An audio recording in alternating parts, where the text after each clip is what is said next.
Hello, innovators, and welcome to another episode of the Heitland Show, where I connect the dots of innovation and entrepreneurship with my guests. Today's guest is an experienced innovation specialist who conducts innovation projects, facilitates innovation workshops, holds seminars, and develops new portfolio elements as well as customer specific innovation programs. He's the CEO of Parmenides AG. Together, we explore his story, the process, how you can learn to think creatively, and dive deeper into complex decision making. Please welcome to the show Tobias Adam. Hello, Tobias. Welcome to the show. How are you doing? Thank you for asking, Jens. Thank you for having me. I'm doing fine. How are you today? I'm also good. Looking forward to learn a couple of structured thinking processes and a lot of innovative things. So for everyone who is listening to this episode, stay tuned. It's going to be very, very, very interesting. So looking forward to that. But before we go into, of course, creative thinking, complex decision making, structured Mhm. thinking, and what all of that has to do with innovation, let's talk a little bit about yourself, Tobias. Who are you and how did you get to where you are today? Oh, that has been a long journey. So I tried to make it short and give you just a brief overview. Actually, it started, well, my professional career started probably at the point which is furthest away from you could be from any innovation kind of topic. I started job training with Siemens. I think the official translation is industrial sales clerk, so Industriekaufmann in German. Yeah. Yeah. And I figured, okay, that's not really my cup of tea.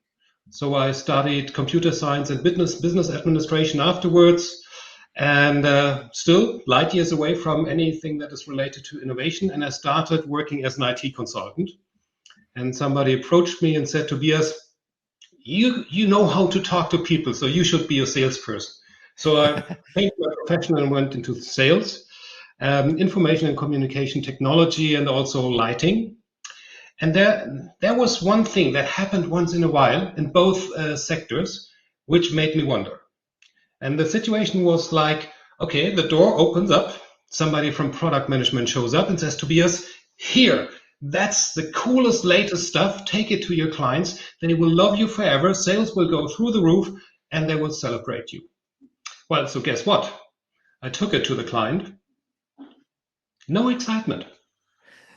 And that was really strange for me. It's like you have organizations with talented people, knowledge, years of experience, everything. They have budget. So how is it possible that these people, when it comes to developing new offerings, sometimes, well, don't meet the expectation? So that was the question that drove me nuts. And then I started wondering, okay, it must be something in the innovation process. So how do you structure an innovation process? The outcome, I quit my job and decided that I want to go back to university again, and was lucky to have Professor Frank Piller from the RWTH Aachen to win him as my doctoral advisor. So then I focused my work on a specific aspect of the innovation process, evaluating of new product ideas, because I thought that's my nature. I like to go to the root of causes, the root of a problem. And I thought, okay, that's very early in the innovation process. So if people choose the wrong ideas to begin with, well, then the outcome definitely is, well, not satisfying at all. So yeah, I did that, found some answers, but still, the whole idea of how do you become more creative? Why is it so difficult for organizations or individuals to come up with new ideas? And I came across a methodology called systematic inventive thinking. These guys figured out that actually roughly 80% of innovation can be described with 1 out of 5 innovation patterns. So that was already cool. So I had a structured approach to actually be more creative, but still I wasn't happy because I thought, why is it for people so difficult to let go of, I don't know, previous experiences, of habits, of certain basic ways to handle things? Why is that? And then I finally met Professor Albrecht von Müller. He's the researcher at the Ludwig-Maximilian Universität in Munich. and he is working in the neuroscience department. And his research actually filled all the gaps that I had. So that's why these days innovation, when you ask me about innovation, I hear Tobias thinking. What is going on in the, how do people have to think to be more innovative? Because that is actually the clue. The things that happen between your left and your right ear, that's for me the source of any innovative ideas. So we have to start. So yeah, very far away from innovation and now right at the center of innovation, especially focusing on creative thinking. So, what are you doing professionally as part of going into this structured and creative thinking? Well, we teach it. We help people, organizations, and workshops, support them with solving problems. Getting more output out of their innovation process. And for me, most importantly, is you have to start with a person, with the individual, to make people aware of the fact that everybody can be creative. You just have to explain to people how to do that. And that is the part I think is missing in most organizations, because most people believe like you have to be a technician, you have to be an engineer, you have to be a software developer in order to be creative. Well, okay, I'm not denying that you need this kind of expertise once you want to implement new ideas. But on the way to that stage, the concept development, to actually saying, okay, I have a vision for a new business model. Everybody can do that. I truly believe that is actually my value proposition. Everybody can be creative. You just have to know how to do it. And this is what we then, like I said, teach. We help in projects, conduct workshops, all these things. I'm trying to stay away from the word consultant because I don't see myself as a consultant. I'm more an innovation enthusiast. That's a great one. One thing I would like to ask you to differentiate that. So you're not like a facilitation person that is, hey, I help you to come up with great ideas. You're using the scientific methodologies to help companies to be creative, if I understand that right. That, but also in workshops on the individual level, both. It works both ways. Because actually that's the typical situation. You have a team of people in a room, and then the task is come up with something new. Now, be creative. Then people say, yeah, two words I actually don't like. It's like do some brainstorming and think out of the box. This is like for me, like time out. We have to sort things out, please, because first of all, I prefer to think inside the box. Limitations foster creativity. We've seen that in the last 2 years, 3 years, due to COVID, when certain products, certain services were not available, people came up with fresh, cool ideas how to solve these shortages. Very impressive. And so that's, proving our point. Limitations foster creativity. And brainstorming was also a lot of research has been done in that area. It's not really the best way to come up with new ideas. So, and I mean, this like a color perfectly chosen today. I'm more a blue person, I like processes. I like more the analytical thinking. Okay, and people might say, Tobias, but hold on, that is not creative thinking. It's like actually the opposite for most people, having a structure and a system and a process. And that is like, oh my God, Tobias, what are you saying? But the point is, once you understand the process, how it works, you can go through these steps and you are actually more creative. You are enabled to think in different directions, in directions you haven't thought about before. And this is for me the part where my eyes sparkle and I'm totally enthusiastic because it works. I've seen it so many times. Therefore, bring that to people, that approach, that the individual can be more creative, like I said, and also use that ability to think differently as something that enriches corporate culture. Yeah. Let's go deeper. So creativity as a process, you just mentioned it. And I work with a lot of creative people and have worked with a lot of creative people who are more like you mentioned as well. It's like coming from the other side, which is like I'm just walking down the street and I'm a creative, so I'm just different, and there's Yeah. like there's no process for me. It's just it's given. How do Mhm. you help people to understand the process and therefore then get creative? Yeah. So, well, these people exist, and I really admire them that they somehow have this gift, this ability to come up with stuff. The interesting part, though, so that is the SRT methodology. The guys, the researchers who came up with this idea in the around mid 90s. They analyzed thousands of patents and used a methodology called TRIS. Engineering people usually are familiar with that methodology. They used that as inspiration and said, okay, if there's a methodology that helps us to address the way we design machines, because the tasks are similar, so we can use a structured approach to design something new. So the researchers in Israel thought, okay, if that works for building new machines, does this work for innovation? So and they came to the conclusion that 80%, like I said before, 80% of innovation can be described with one out of five innovation patterns. So that's an insight, helpful. But okay, how do we take it further? So what is very interesting, this process that they combine with the knowledge about innovation pattern starts with the current situation, the status quo, which is already surprising for most people because we say, hey, let's develop something new. Why do we start with where I am today? Hmm.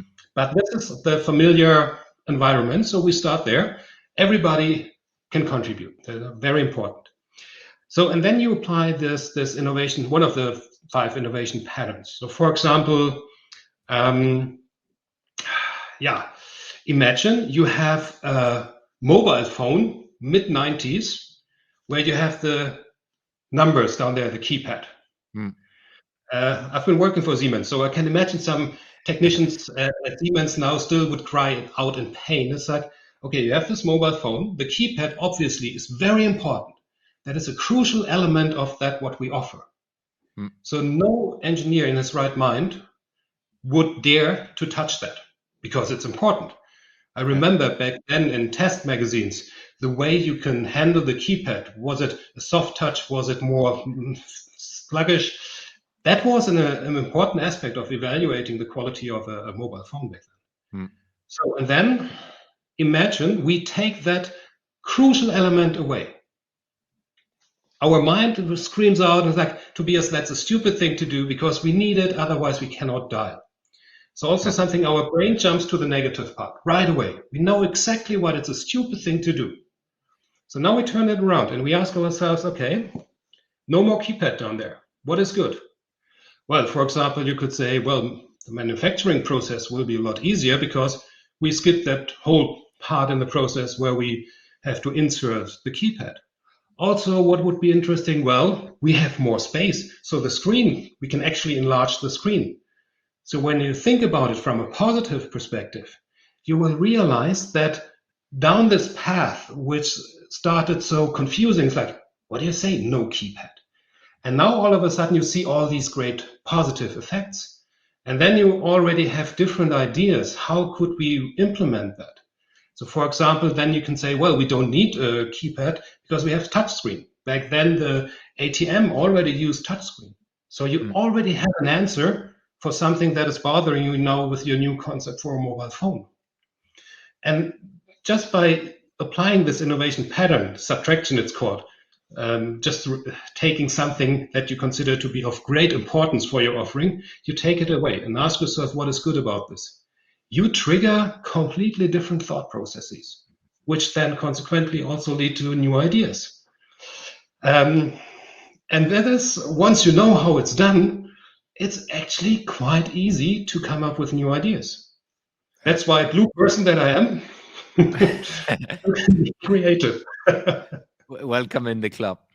Thank you. How do you have any aha moments with like previous customers where you did this with an organization who like people like myself but a couple of years back being in a kind of training, you're the facilitator, you're the company that's supporting this training, and I'm saying like, no, I'm not creative, I can't do this, but I'm here because I'm meant to be here.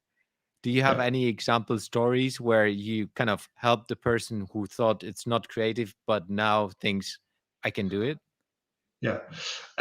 Loads of stories. So we teach it at the university level, at the University for Applied Science in Augsburg every year in the winter semester. And students afterwards approached me and said, Tobias, thank you. That was the most interesting lecture. I'm not making this up. They actually say that. So I'm not fishing for compliments here. So, and they say it really changed the way I think. And that is for me, that, okay, student level. People would say, yeah, student, they're still young, they're still fresh, they don't have much experience. So, yeah, I believe that they are impressed by your work, Tobias. But business level. I worked for in a project. Client had a certain technology in place, and you have big plants around that technology. Running that plant costs around about $2 million a month. Mm. So, and the technology in place, the foundation for that, is around probably since the 50s. So you would assume, okay, there's not much you can actually do about it to optimize it. But believe it or not, we did, and it was even a one-day workshop.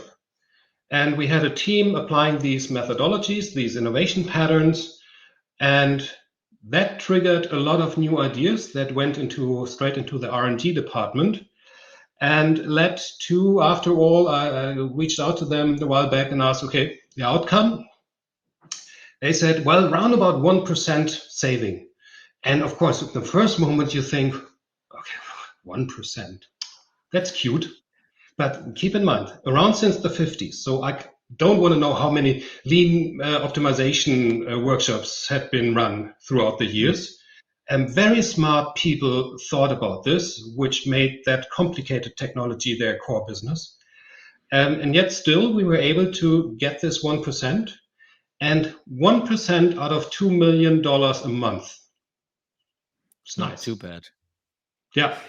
That was really impressive. And also, there was one client in the medical field, medical sector, thinking about a mobile X-ray machine. And the way he phrased the challenge was actually, for me, that is the point when we talk about innovation. He was working on that prototype for 5 years. And he said, Tobias, my biggest problem is that I've been working on that thing for so long, I can't think about it in any other way anymore. I wake up in the morning, boom, that's the blueprint in front of my eyes.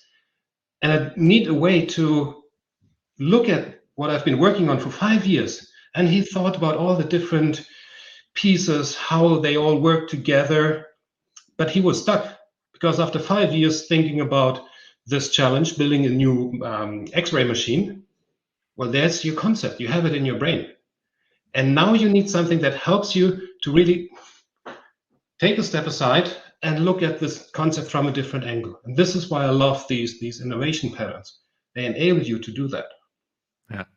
Or in another case, it was corporate strategy. We apply also these innovation patterns. And that one lady said, well, in this particular topic, I have no idea.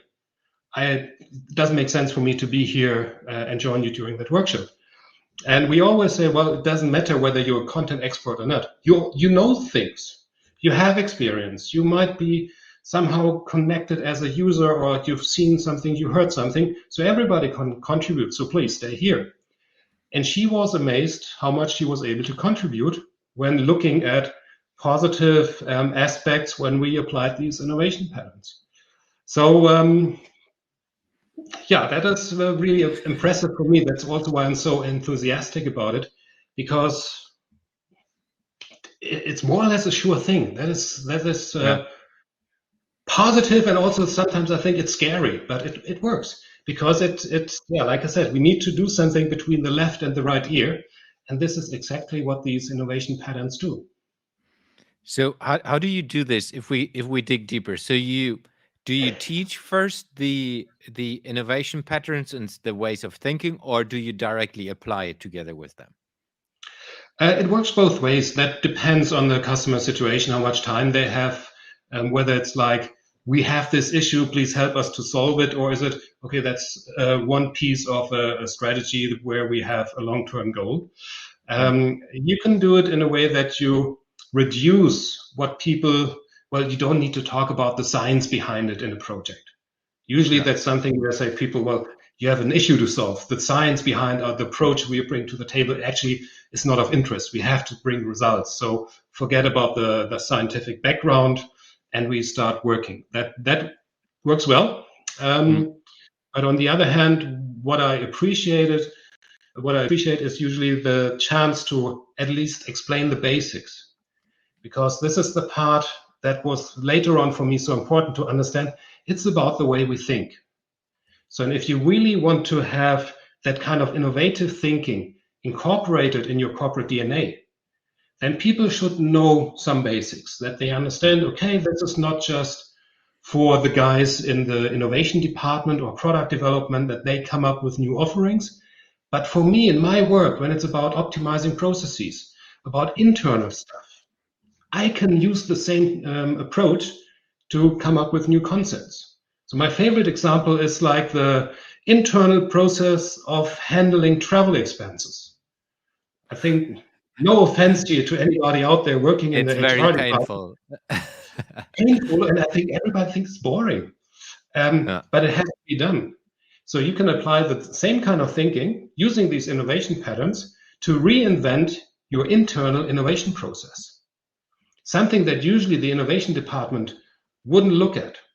So it Mm. makes sense that also the people in HR, in, I don't know, in the commercial section, that they know about this thing and apply it when they want to change something internally. So Yeah. it's a very flexible approach that helps throughout the organization. And it's like you said in the beginning, it's if you empower the people to use the toolbox in Yeah, in a day by day base, then you affect as well the total company and the yeah, company culture most properly, because yeah, you're more confident in, hey, I can innovate, I can do things, I can move things, which I thought yeah. I can't. And this tool helps me, and most probably even in the personal life to to do it there. Definitely. So it's huge impact. I absolutely agree with that, because then you've been there yourself, and then all the organizations want to be innovative, but Yeah. now you have an offering. You call these companies, and it's quite often the situation. You have that person on the telephone, and you explain it a little bit. Yeah, Tobias Adam, I do this and systematic innovation, and you hear how the person all of a sudden is relieved. Innovation. I have nothing to do with innovation. That is the other guy in my. It's down the hallway, second door to the right. You have to talk to that person.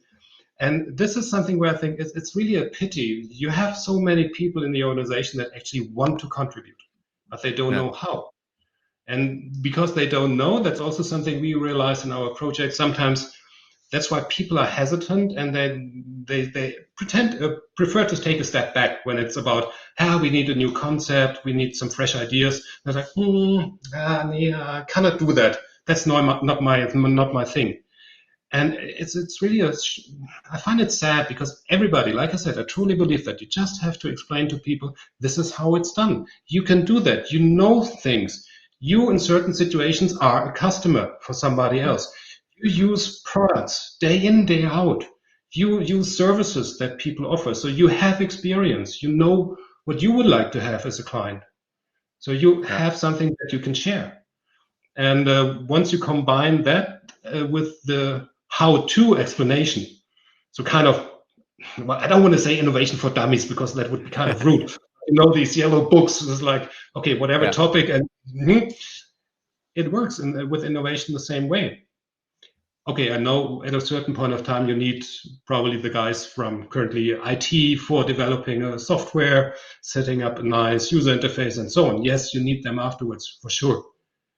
Doesn't mean that somebody in the sales or commercial department cannot contribute to the software development, at least on a Yeah. concept level.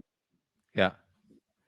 I agree. I think when you go into implementing the idea, then it's like a different Yeah, ball game where you need to bring other people in, and yeah, like the whole political machinery needs to go into yeah. action as well to make it happen. Agree. Yeah. So if And we, also, it, yeah, go sorry to ahead. interrupt what you just said It's with the I, and also so pointing at IT. Don't get me wrong, I'm an IT guy myself, but sometimes I think it's just not fair when you see the expectation towards IT. It's like you make a digital transformation project, you define something new. It's like, guys, sorry, the IT from where they come from have a certain role and responsibility, and now you ask them to actually be the innovation driver yeah, without enabling them to do so. And this is you have it with different disciplines as well. So I know the education of IT guys. I've been there. So you are trained to think in a certain way. And this is now coming back to thinking. Well, if you want to do something new, you have to show people how they can change the way they think. Otherwise, this is like everybody quotes Einstein once in a while. It's like, if you want to change the world, you have to change the way you think. You can't solve the problem with the same kind of thinking you applied when you created that problem. Well, true. I have no discussion there. But then you have to explain to people how to think differently. yeah, That is for me the missing piece most of the times. yeah. And going back to digital transformation, it's Yeah, for me, it's a total business transformation. It's not just, hey, now we yeah, think a little bit more digital, or like in some organization, it's said we're now digital first, or whatever you come up with. It's a total business transformation from A to yeah, Z. It's not going to yeah, be successful if you don't do it with the total business. yeah. So now I have to be careful because this is a topic where I get very emotional and blunt in a That's way. So I good. have to That's be careful good. how to phrase it. Um, for me, there's several sides to the story which have the same key problem. So going digital for most organizations out there, my personal opinion, is they confuse digitalization with electrification. Hmm. If you do the same process like you did yesterday, tomorrow with a fancy ERP system, and you did not change the business logic, the underlying logic, the processes, there's no transformation. That is for me what I say that's electrification of existing processes. And it's a garbage in, garbage out approach.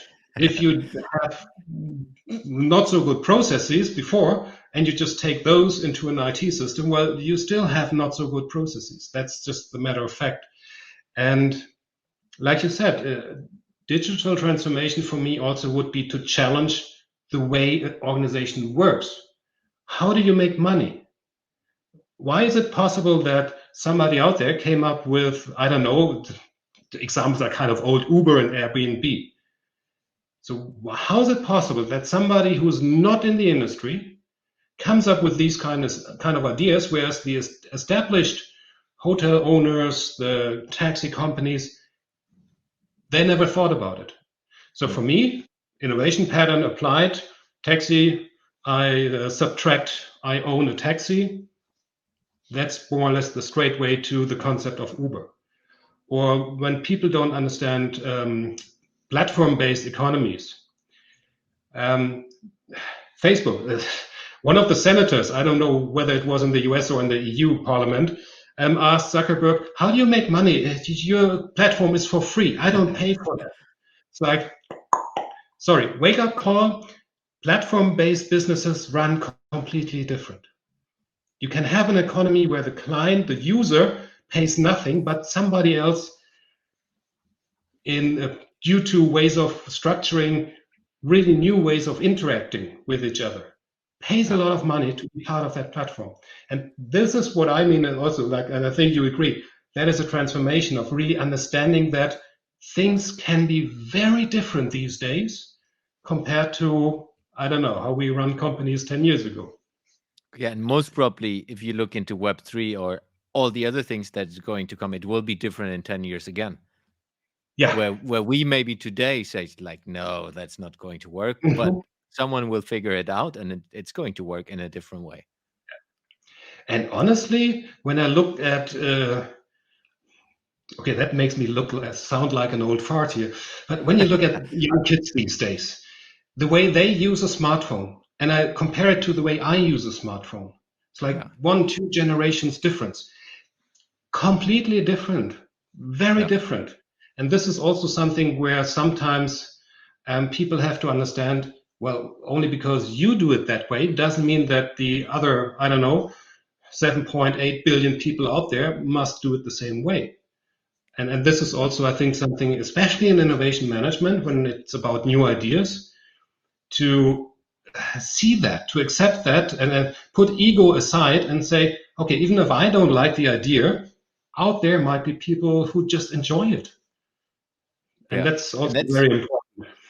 One of the difficult points in that one is, if we take this example, if you look into very large corporations, it's the old people who are on top, not the young people who know and who are native in these digital products and so on. And then they're deciding based on their biases, not on the future perspective. At least I have seen it, not all of them, of course, but it's quite often really an issue. The senior level, the silver hair guys, so like me, I cut it so you don't actually see my silver hair. They are sometimes not helping, to put it that way. I try to be polite here, but it's really sometimes there's this, and then we are back to thinking, established ways of doing things, established business logic. I grew up in that company, and this is how things are done. And it's been successful for the last 20 years. Why should it be any different the next 10 years? So I do understand why people think that way, but we should accept that this is part of the challenge, that we overcome this thinking and say, okay, that has been successful in the last 20 years, but God knows whether it will be successful the next 20 years. And I read in the book, I don't recall which one is it, Value Migration, I think, is the book. I just see it down there. And I think that what they say in there is that any product or any business model comes with a built-in expiry date. And I find that notion very interesting, because we educate people about the product life cycle. And we teach everybody, it's like, okay, see, at a certain point of time, your product is dead. So you make sure you have the new product in place. And we need to extend that kind of thinking to our business model, to the way we create value. That also comes with an expiration date. And once you accept that and then see it from a positive angle and say, well, there's potential there. We can do new stuff. We can actually come up with new ideas, new ways of creating value. Then it becomes really interesting, and also at the same time fun, because honestly, we haven't talked about fun yet. I mean, if there's any topic out there which is supposed to be fun, come on, it has to be innovation, right? Absolutely. Absolutely. Going a little bit into the next topic, complex decision making is a topic you're deep into as well. What is the difference to the creative process, and how are they connected, if they are connected at all? And what is complex decision making? Maybe we start high level first. Complex decision making. So look at the world these days. There's a global complexity index. So, I don't know, 100 years back, when you dealt with, 2-3 suppliers, that was already, wow, so complicated. And when you look at the way, and now COVID proves my point, when you see how connected the world became in the last 50 years or so. Ask any large organization how many suppliers you have. More than 3? Because back then that was a lot. Thousands. So, and these interdependencies, that all of a sudden what is happening, China closes a port, in Germany factories don't produce. Simple, very simple example. Climate change. I know, sensitive topic. I know that some people still don't want to believe in that, but scientists in the world, majority, and I mean majority, 99.9% agrees that there is something going on. So something that happens on one continent has an impact on the other continent. So these interdependencies, this notion of nobody is able to foresee the future. So a decision that seems to make sense today, next week, might seem as a stupid idea. So how do we make sense of these interdependencies that span across time and space? That is for me like the challenge when it comes to complex decision making, that we need to find a way to deal with it rather than simplifying stuff. That's what you also learn in university. Yeah, you make a model. A model means you make a simplified representation of reality. You leave out stuff, put it bluntly, and hope it somehow still makes sense. And I'd like to propose the other way. So we have to deal with something where and then we are back to established ways of thinking. We look at the world, that's how it used to be 10 years ago, and now it has to be the next 10 years, it should be the same. Well, I don't think that this is going to happen. So this, let's say, mental flexibility that is required when you want to come up with new offerings, that is also for me a very important aspect when it comes to dealing with complexity. Also accepting that Mother Nature, our brain is still programmed for hunting and gathering, believe it or not. That's also scientific research that came to the conclusion. So we have a brain that is optimized for certain tasks that were relevant for our ancestors. And now we have digital transformation, we have globalization, we have climate change, we have so many things around us. And actually that is very, very challenging for our brain to cope with. So this is where the whole thinking part comes into play again. If you understand what kind of cognitive operations we have to perform in order to be able to deal with complexity, all of a sudden, complexity is not such a bad thing anymore that worries you. You know how to think about it. You know how to structure your thought processes, like we did earlier with the innovation process. So you know which steps do I have to follow through, and then I have a creative impulse. And when it comes to decision making, there's also this, okay, where do I actually want to end up? Simple thing, define your goals. Most people, when you ask them about their goals, it's like they tell you what they intend to do. And then my next question is, okay, I asked you about your goals. You told me what you're going to do. So why do you want to do that? What do you want to achieve? Because that would be the goal definition. That's already interesting to see how people react to this question. So clear understanding of what is it that I would like to achieve. Then understanding the situation. So I can drop my cup here. Okay, what are the consequences? I have the risk of cutting myself on the little pieces of the cup. There will be coffee on the floor, it leaves a stain, somebody might slip. So thinking through what are the interdependencies. One day I would like to have a t-shirt, interdependencies, because I love interdependencies. That is what, for me, it's all about. Understand, if I turn that knob here, what is happening over there? The better you understand the system, the more entry points you will identify to really change something and have a positive effect that actually brings you closer to the goals you defined earlier.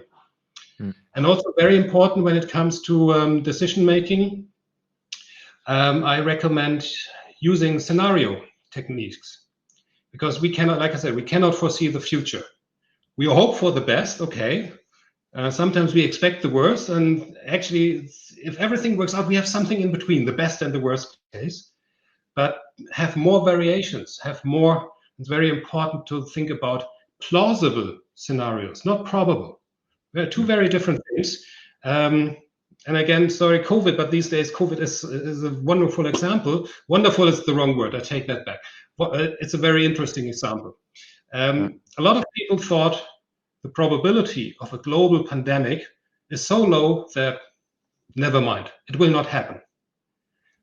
But when you look at the same story from a plausibility perspective, it's always been plausible. So, and as long as the scenario is plausible, that would be my recommendation, at least think about it. What would be your plan A and your backup plan? And if things change and you have another scenario, would your plan still work? That is for me a vital element when it comes to making better decisions. Play through different plausible scenarios, how the future could turn out to be. Then you at least, and that doesn't hurt, to think about a scenario you don't like. Well, yeah, okay, nobody likes global pandemic, but thinking about it up front, that you need, I don't know, masks, probably ventilation systems, more higher ICU capacity, which also means not only beds in hospitals, but people who actually know what they do with all these machines around that intensive care unit bed. This is for me important, and that is also the bridge to complexity. I just talked about ICU beds, education of staff. You need a place to put them. You need the machinery around, and all of a sudden, it's not just I order a bed and then I'm done. Yeah. Nope, there's more to it. And then specifically, if we connect that to the different organizations who are dealing with the different things, the education of staff is different than, hey, we need a new bed. It's different organizations, different entities. They don't talk to each other even most properly. Yeah. And also then you have to align timelines to order a bed in a normal situation. That's easy. You have it in, I don't know, let's say 2-3 weeks. But a training for a regular nurse to bring her to the professional level to be able to be an ICU nurse, that takes more than 3 weeks. Yeah. And you need experience. You need somebody who explains things to you. And so then you already have an issue aligning these timelines. And that adds to the whole complexity challenge. And you have that in so many situations where organizations need to make decisions. Yeah. And then it's, for me, also part of making sustainable decisions, creative and innovative thinking. That you actually you understand the situation, you apply innovation techniques to actually do something different, and not just same old. Like you probably know this German commercial of one bank where the boss is asking for, do you have any ideas for new marketing campaigns? And this lady explains so many things, and we could do this and this and this and this. Yeah, it's all good, but we still do our flags. And it's the kind of the same thing. It's like, hey, if you really want to change something, be brave, come up with creative ideas, not just same old, same old. So you need, even in the decision making, you should have that creative element. It's vital, because I mean, part of decision is understanding where you want to be. Like you said, one thing is where you are, but as well the connection of where you want to be, which is then the whole strategic aspect of the decision making. To get the I mean, like you said, the complexity even higher. And the goal issue is really something that we see in most of our projects, how difficult it is for people to define goals. And also when you come from project management, you know, the SMART goal definition, that a goal has to be specific, measurable, and so on. And I know it's hard. It's hard to really describe it that way, that this future state, you can actually say, did I achieve it? Did I achieve 60% or 80%? Have I been in time? All these things. So you have to have a proper goal definition to be able to later on evaluate whether you did the right thing. That's step number one. And for me also, you talked about education. So I spent my fair share of time in universities, and that part, the professional thinking, there is a white spot from my perspective. That should we talked about that before we recorded last time when we talked. Is like, specifically in business, people are not educated to do that. It's not existing. And I mean, if you look into my education, like zero. I learned it kind of on the fly, if I ever learned it. If you're lucky, you have a topic where they somehow teach a structured approach to address certain challenges. But that approach then will always be connected in your brain to that particular challenge. And for me, it would be great. And this is why I'm so happy with what I'm doing, because we have that approach that we can say, okay, you have to have certain knowledge, and background never hurts. So looking here, over there, as I don't know, probably 200 books. I haven't read them all. Sometimes I just read the summary, in all fairness. But that is important, that you have that kind of background information, or at least the old phrase of, well, you don't need to know everything, but you need to know where to find it. That's true. But how do you deal with that information? How do you apply what you've learned 2 years back, 2 years down the road in a completely different situation with new technologies, new people, new organization, completely different market? People intuitively would say, well, then I'm screwed because what I learned 2 years ago is not relevant anymore. And therefore, for me, thinking as a skill, and the World Economic Forum also said in the last report they issued about future skills, top 10 skills that are required on the job market: critical thinking, creative thinking, strategic thinking, problem solving. So 4 out of 10 skills circle around the way you think. Yet we don't see that many training offerings out there that really address that enable people to think professionally, to deal with complex. So, yeah, that is the part that worries me. Let's get into the last part of the podcast, because we are already 45 minutes in. Not that I could talk more than 2 hours, but maybe we do a second round on a couple of other topics I still have in front of me. So, asking you a couple of questions I ask every guest. If you can be part of a project or lead a project that is impacting every human being on Earth, what project would you decide to work on, and why?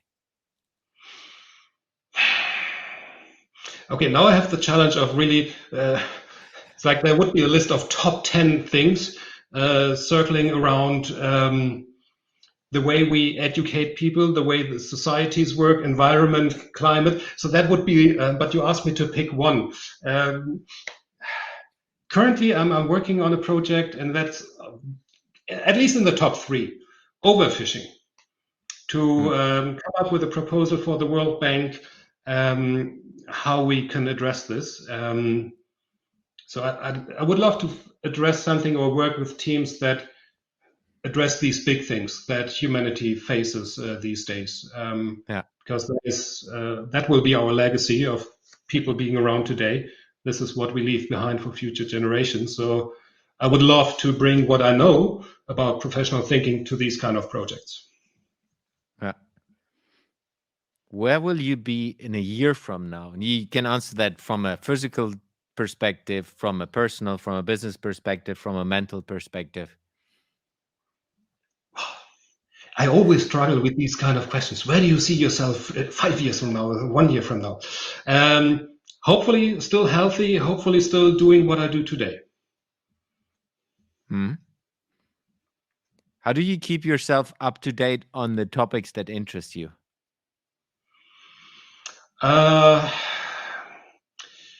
are some sources of information I tap into regularly. It's like top universities, newsletters that they share these days.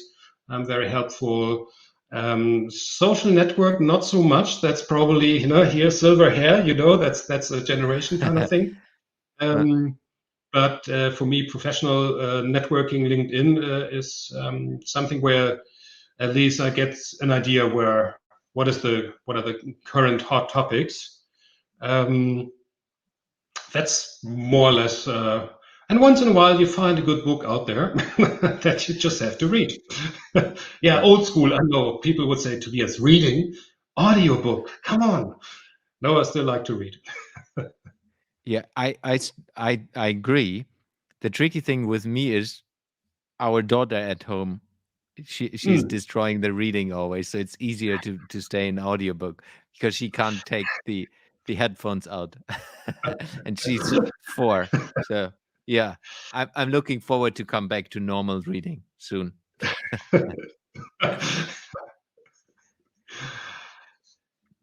So how can people connect to you and reach out to you? What is the best way? So name probably shows up in an internet research more often. So LinkedIn, my name, my picture. Please feel free to contact me, reach out, share your thoughts, ask questions. challenge what I just said, because, of course, when it comes to innovation, it's like with Rome. Many roads lead to Rome, all the roads lead to Rome. So I have found a way that works best for me, knowing perfectly well that there are other alternative ways that lead to similar or even better outcomes. So it's always interesting to have interaction with people who have different ways to move forward with innovation. That's always enlightening. Yeah. And I will put the links as well into the show notes so people can straight away click through and end up on your LinkedIn profile or your company webpage and so on. Sounds good. Tobias, thank you very much for being on the show. It was a pleasure, and I hope we can do one day in the future round 2 to cover a couple of more topics. Thank you very much. Would love to do that. Jens, thank you very much for having me. It's been a pleasure, and I can't believe that, well, time's already up, like they say. That's how it is. Yes. Thank you. Thanks for listening to today's episode. You will find the links and resources in the show notes of this episode. If you would like to support the podcast, the most impactful thing you can do is subscribing to the show on any of the podcasting platforms and give me a review. This will help me to reach more innovators around the world and bring some of you into the show. If you have any question to the guest or want to engage with me, feel free to reach out to me on social media and contact me there.